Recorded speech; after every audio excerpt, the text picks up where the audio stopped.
1874년 겨울, 콜로라도의 눈 덮인 산맥 속에서 6명의 남자가 하얀 눈 아래 묻힌 황금의 꿈을 쫓아 얼어붙은 세누한 산맥으로 모험을 떠났습니다. 하지만 2달 후 단 한 명만이 살아남아 돌아왔고, 모두를 소름 끼치게 만든 것은 그가 쇠약해진 모습이 아니라 비정상적으로 건강하고 포식한 모습이었다는 점이었습니다. 그 남자는 알프레드 패커, 소름 끼치는 별명으로 더 잘 알려진 콜로라도 식인종이었습니다. 그는 어떻게 살아남았을까? 나머지 5명은 어떻게 되었을까? 이것은 생존을 위한 비극적 투쟁이었을까? 아니면 끔찍하고 계획된 범죄였을까? 탐욕과 절망, 그리고 미해결된 미스터리의 이야기가 지금 밝혀집니다. 자, 더 이상 기다리지 않고 미국 역사상 가장 소름 끼치는 사건 중 하나인 서부의 가장 위험한 식인종, 알프레드 패커 이야기로 들어가 보겠습니다. 하지만 먼저 새 영상이 업로드될 때마다 알림을 받을 수 있도록 구독 버튼을 눌러주세요.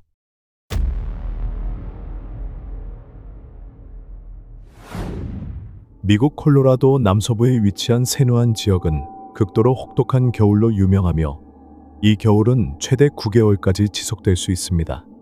갑작스러운 폭풍, 치명적인 눈사태, 모든 것을 얼려버릴 듯한 기온은 이 산악 지역에서의 이동, 거주, 그리고 작업을 매우 위험하게 만듭니다.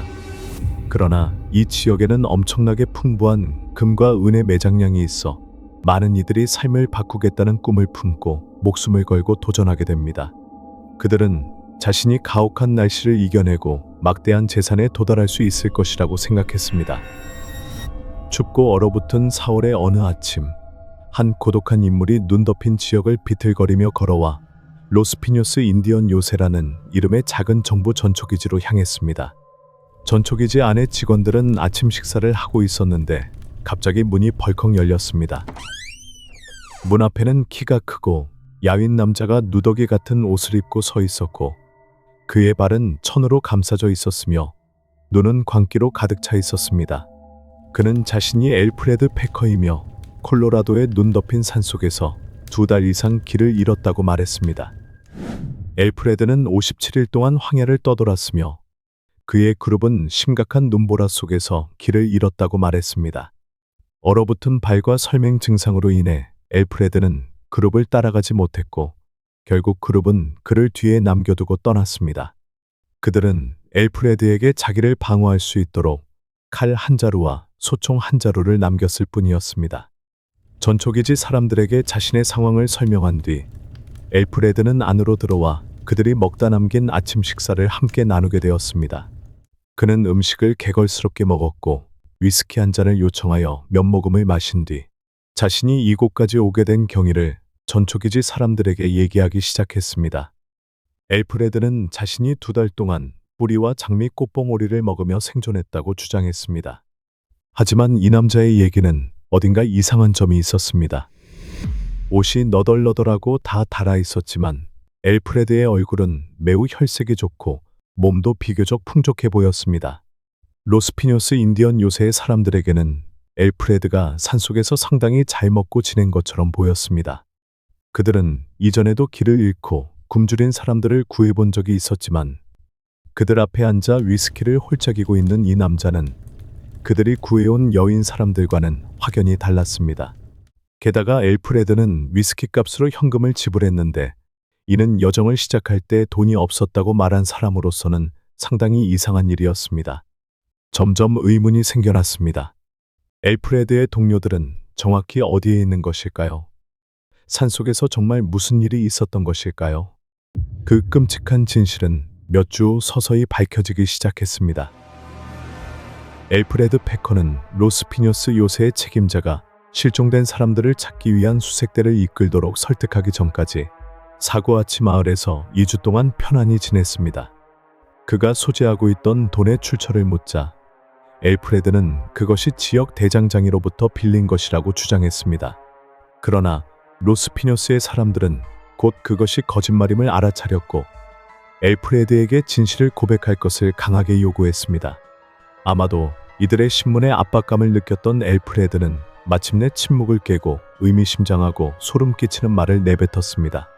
사람이 배고플 때 서로를 먹는 것은 이번이 처음이 아니다. 라며 엘프레드 패커는 눈물을 흘리고 자백을 시작했습니다. 그는 그룹 내 2명이 굶주림으로 죽었고 생존을 위해 남은 사람들이 그들의 시신을 먹었다고 진술했습니다. 이 끔찍한 순환은 엘프레드와 또 다른 한 명인 셰넌 윌슨 벨만 남을 때까지 계속되었습니다. 체포되어 신문을 받을 당시 엘프레드는 마지막 남은 동료 벨을 죽였다고 강력히 주장했습니다. 그는 벨이 소총 개머리판으로 자신을 공격하려 했기에 정당방위로 그를 살해했다고 말했습니다. 엘프레드는 그룹의 마지막 멤버를 죽인 후 남은 시신 일부를 묻었으며 벨의 고기의 상당 부분을 가져가 자신의 여정을 계속했다고도 했습니다. 이것은 엘프레드 패커가 처음으로 한 자백이었으며 이후 30년에 걸쳐 그는 여러 차례 자신의 얘기를 반복하며 버전마다 세부 사항을 변경했습니다. 오늘날까지도 이 남자가 눈보라와 기아의 피해자인지 아니면 5명의 동료를 죽음으로 이끈 냉혈한 살인자인지는 아무도 확실히 알지 못합니다. 하지만 그의 모든 자백에서 변하지 않는 한 가지는 엘프레드가 얼어붙은 황야에서 한 달 넘게 사람의 고기를 먹으며 생존했다는 사실입니다. 엘프레드의 자백 이후 수색대가 희생자들의 시신을 찾기 위해 떠났지만 아무것도 발견하지 못했습니다. 얼음과 눈이 녹고 나서야 시신들이 서서히 모습을 드러냈고 놀랍게도 각 시신에 남겨진 폭력의 흔적들은 끔찍한 범죄가 있었음을 보여주었습니다. 수색대는 경악을 금치 못했습니다. 그들 앞에는 썩어가는 시신들이 대충 담요로 덮여 있었으며 시신들에는 뼈가 부러지고 두개골이 부서진 흔적이 있었습니다. 한 희생자는 머리가 잘려 있었고 다른 시신들 역시 신체의 일부가 사라져 있었습니다. 수색대는 엘프레드 패커가 이 시신들을 처리하여 음식으로 사용했다고 믿었습니다. 경찰 조사에 따르면 모든 희생자는 거의 동시에 잠들어 있을 때 살해된 것으로 보였습니다. 이는 그룹의 일원이 자발적으로 자신의 몸을 희생했다고 주장했던 엘프레드의 얘기와 완전히 모순되었습니다. 조사 과정에서 드러난 소름 끼치는 증거들은 이 남자가 어느 순간부터 사람 고기를 탐하는 이상한 욕망에 사로잡혔음을 암시했습니다. 심지어 그는 신문 중 경찰에게 사람 고기가 내가 먹어본 고기 중 최고였다고 말하며 그것을 문명적인 음식처럼 묘사했습니다. 엘프레드 패커는 즉시 살인 혐의로 기소되어 재판을 기다리며 감옥에 갇혔습니다. 그 후로 이 남자에 관한 끔찍한 진실들이 연이어 밝혀졌습니다. 엘프레드 패커는 1842년 11월 21일 피츠버그 근처에서 태어났지만 그는 자신의 생일이 1월 21일이라고 주장했습니다. 이 모호함은 그의 삶 전반에 걸쳐 나타나는 특징으로 그의 가장 기본적인 세부 사항조차도 2가지 다른 버전이 존재했습니다. 심지어 그의 이름조차도 공식 문서와 당시 신문에서는 엘프레드로 기록되었지만 그는 계속해서 자신의 이름을 알퍼드로 서명했습니다. 그는 어린 나이에 부모님, 형제, 그리고 2명의 누이와 헤어졌고 10대 시절에는 미네소타에서 구두 수선공으로 생계를 유지했습니다. 어릴 때부터 엘프레드는 간지를 앓았는데 당시에는 이 병이 흔히 광기와 관련이 있다고 여겨졌습니다. 그는 미국 남북전쟁 동안 연방군 2개의 연대에 입대했으나 지속적인 발작으로 인해 2번 모두 전역당했습니다. 전쟁이 끝난 후 엘프레드는 직업을 옮겨 다니며 사냥꾼, 광부, 덧사냥꾼, 마차 운전사, 가이드 등 다양한 일을 했습니다. 그러나 안타깝게도 간질 발작으로 인해 그는 맡은 모든 일을 끝맺지 못했습니다. 1872년 엘프레드 패커는 콜로라도로 이주하여 조지타운에서 광부로 일했으며 이후 1873년에 유타로 떠나 광산에서 생계를 이어갔습니다. 그는 당시 많은 개척자들과 마찬가지로 모험, 금과 은, 그리고 새로운 지평선에 대한 약속에 매료되었습니다. 그는 1860년대 로키 산맥 전역을 떠돌며 행운을 찾던 금과 은 탐사자 중 하나였습니다. 엘프레드 패커는 광산 채굴로 소액의 수입을 올리며 유타와 콜로라도의 황야에서 가이드 역할도 수행했습니다. 콜로라도에서 새로 발견된 금광에 대한 소문이 퍼지자 서로 모르는 금광 사냥꾼들이 유타주의 빙엄 캐니언에 모여들었습니다. 그들은 산호한 산맥의 미개발 금강에서 행운을 찾으려는 열망으로 가득 차 있었습니다. 그 중에는 자신을 콜로라도 산맥을 횡단한 경험이 많은 사람이라고 소개한 엘프레드도 있었습니다. 탐험대는 곧 21명으로 늘어났고 이들은 늦가을에 콜로라도 국경까지 걸어가기로 하고 출발했습니다. 이들은 1873년 말에 여정을 시작하기로 했습니다. 그러나 그때 끔찍한 눈보라가 닥쳤습니다. 여정은 더디게 진행되었고 식량은 부족해졌으며 두껍게 쌓인 눈이 경로를 방해했습니다. 그들의 식량은 빠르게 소진되었고 결국 말의 사료까지 먹어야 했습니다. 그들이 우연히 친절한 유트족의 캠프를 발견하지 못했다면 아마도 자신들의 말을 잡아먹었을 것입니다.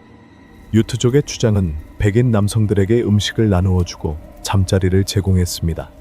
그는 이 지역 지형에 대해 누구보다도 잘 알고 있었기에 이 시기에 산을 넘는 것은 자살 행위라고 경고했습니다. 심지어 유트족조차도 봄이 올 때까지 산을 넘으려 하지 않는다고 말했습니다. 그러나 몇몇 탐험대원들은 날씨가 나아질 때까지 기다리기를 거부했습니다. 그들은 다른 금광 채굴 그룹이 몰려오기 전에 목적지에 도착하고 싶어 안달이 났습니다. 몇 주 후 주장의 강력한 경고에도 불구하고 21명은 유트족 캠프를 떠났습니다. 그러나 경로에 대한 의견 충돌로 인해 이들은 곧 두 그룹으로 나뉘었습니다. 그들 중 절반 이상은 추장의 조언을 따르기로 하고 위험한 산을 피하기 위해 근처 강을 따라가기로 했습니다. 나머지 사람들은 엘프레드의 말을 믿기로 했습니다. 그는 산을 가로지르는 지름길을 알고 있다고 주장했습니다. 엘프레드는 6명으로 구성된 그룹의 길잡이가 되어 2월 9일 캠프를 떠났습니다. 그와 함께한 사람들은 다음과 같았습니다. 젊은 청소년 조진운, 60세 이상의 노인 이스라엘 스완, 수천 달러의 현금을 소지한 것으로 추정되는 제임스 험프리, 독일 출신의 도살업자 프랭크 밀러, 작고 뚱뚱하며 붉은 얼굴과 불타는 빨간 머리를 가진 셰넌 윌슨 벨. 그들은 유트족 주장의 경고를 무시한 채 캠프를 떠났습니다. 엘프레드를 따라 나선 이들은 자신들이 치명적인 실수를 하고 있다는 사실을 전혀 알지 못했습니다. 여정에 대한 준비가 부족했으며 설비도 없었고 무기도 적었으며 탄약도 거의 없었습니다. 무엇보다 중요한 것은 그들은 겨우 2주 정도 걸릴 것으로 예상된 여정을 위해 극히 적은 양의 식량만을 챙겼습니다. 그러나 엘프레드 패커의 여정은 2개월 이상 지속되었습니다. 마침내 구조되었을 때 엘프레드는 로스피뉴스 전초기지에서 건강을 회복하기 위해 10일 동안 머물렀고 이후 고향인 펜실베이니아로 돌아가기로 결정했습니다.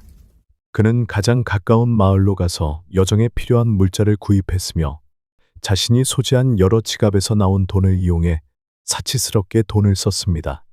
엘프레드는 술도 많이 마셨고 술에 취한 상태에서 동료들의 비참한 운명에 대해 서로 모순된 얘기를 늘어놓았습니다. 탐험대의 초기 구성원 중 한 명이 그 마을에 도착하여 엘프레드에게 다른 동료들의 행방에 대해 대면 질문을 했습니다.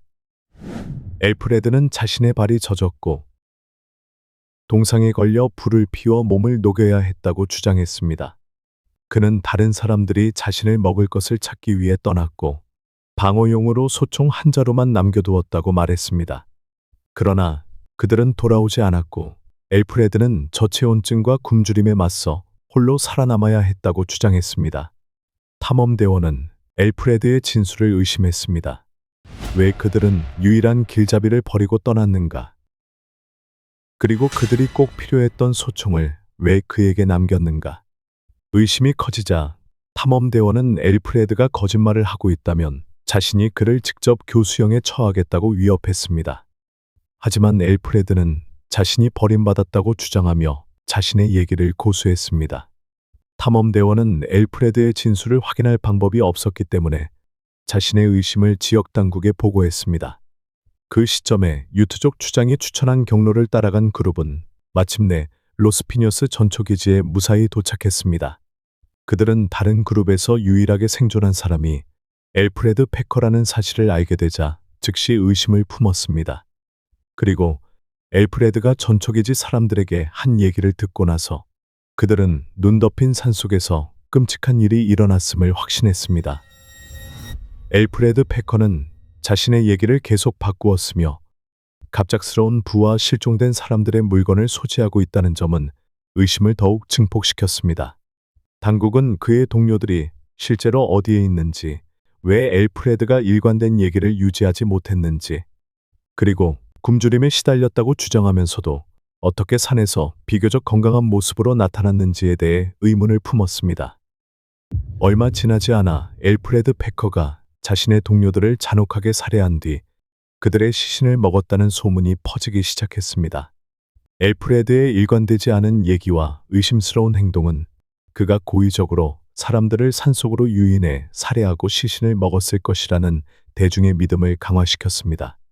자신을 변호하기 위해 엘프레드는 5명 중 4명이 먼저 죽었고 자신은 생존을 위해 그들의 시신을 먹었다고 주장했습니다.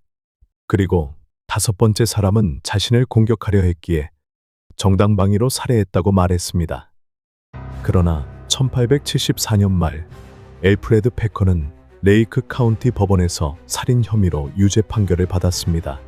그런데 형이 선고되기 전 그는 수감시설에서 탈출해 이후 9년 동안 도망자 신세로 살아갔습니다. 곧 힌스데일 카운티 주민들은 국제적인 논란을 불러일으킨 범죄자인 식인 살인마가 탈출했고 그의 행방이 묘연하다는 사실을 깨닫게 되었습니다. 결국 1883년에 엘프레드는 다시 체포되었고 사형 선고를 받았으나 법적 허점으로 인해 처형을 면했습니다. 이후 그는 다시 재판을 받았고 이번에는 과실치사죄로 유죄 판결을 받아 콜로라도 캐년시티의 주 교도소에서 40년형을 선고받았습니다. 1901년 덴버 포스트에서 엘프레드 패커의 죄에 대해 의문을 제기하는 일련의 사설을 발표하며 그의 이름이 다시 언론의 주목을 받았습니다. 이 기사들은 큰 주목을 받으며 논란을 일으켰고 당시 주지사였던 찰스 토마스는 엘프레드에게 감형과 가석방을 허가했습니다. 결국 엘프레드는 복역 기간의 절반도 채우지 않고 풀려났습니다. 출소 후 엘프레드는 리틀턴에서 평화로운 삶을 살았습니다. 그는 손으로 만든 인형의 집을 제작하며 생계를 꾸렸고 서부 개척지에 관한 얘기를 들려주며 자신의 결백을 주장했습니다. 1907년에 세상을 떠날 때까지 자신의 무죄를 끝까지 주장했습니다. 이 얘기는 섬뜩하면서도 미스터리로 가득한 사건이었지만 놀랍게도 몇 년이 흐른 후 엘프레드 패커는 악명 높은 인물이자 대중적인 흥미의 대상이 되었습니다. 그의 이름은 책 제목, 축제, 그리고 대학생들이 만든 뮤지컬의 소재로 등장하며 널리 알려졌습니다. 대중은 이 끔찍한 얘기에 등을 돌리기는커녕 오히려 열린 마음으로 받아들였고 심지어 열광적으로 반응했습니다. 1874년 겨울의 운명적인 탐험에서 실제로 무슨 일이 일어났는지는 아마도 영원히 밝혀지지 않을 것입니다. 그러나 이 사건에 대한 추측과 논란은 여전히 이어지고 있습니다.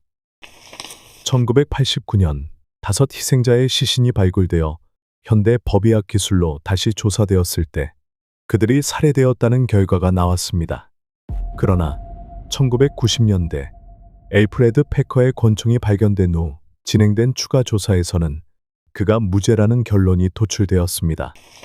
2010년대에 이르러 한 범죄 역사가가 이 사건을 심층적으로 연구하면서 많은 이들이 엘프레드 패커가 실제로 5명을 모두 살해했을 가능성을 믿게 되었습니다.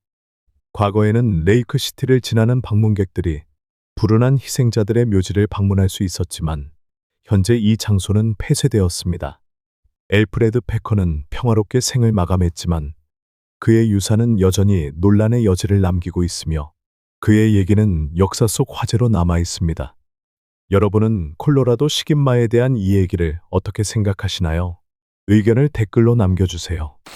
오늘의 얘기를 들어주셔서 감사합니다. 좋아요와 구독 버튼을 눌러주셔서 다른 흥미로운 얘기도 함께 즐겨주시길 바랍니다.